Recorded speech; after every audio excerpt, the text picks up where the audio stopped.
the truth of the prosperity of God.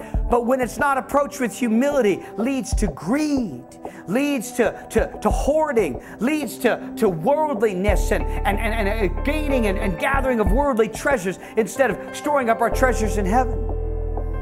The truths of the power of God, when it's not approached with humility, if people start moving in some dimension of the signs and wonders, they become full of themselves. I've seen this time and again. I've traveled around the world. I've been on the platforms with some of the biggest names, and I've met some of these people who are so full of themselves, it's disgusting to God.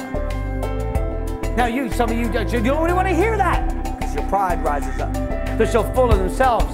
And so what happens is, because the power, because of the crowds, because of the manifestations that take place, they become full of themselves. Why? Because that promise of God, that principle of God was not worked with humility. Only when it's worked with humility does it produce what God really desired to produce. And He showed me this. He said, son, when you approach me with humility in the midst of tribulation, when you humble yourself in the sight of the Lord, I will lift you.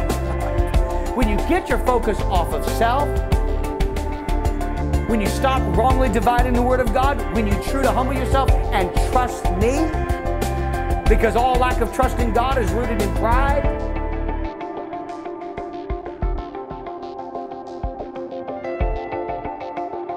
When you get your focus off of self, you start taking responsibility for your actions and the fruit of your actions, you humble yourself, then the tribulation starts working a patience, a perseverance that produces a character, that produces a hope that will not disappoint.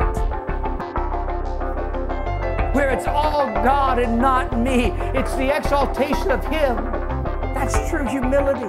As we embrace humility, oh, this precious characteristic of humility. If you walk in this level of humility, and that is this, the revelation of this, you and I deserve nothing.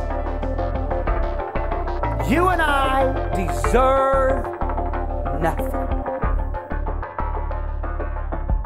except an eternity in hell. True humility is the exaltation of Christ above my desires, my plan, my will, my imagination, my thinking, my feelings. The exaltation of Christ, the exaltation of His Word, which causes me to be focused upon Him. And when my hope, when my focus is on Him and my hope is in Him, I am no longer subject to discouragement.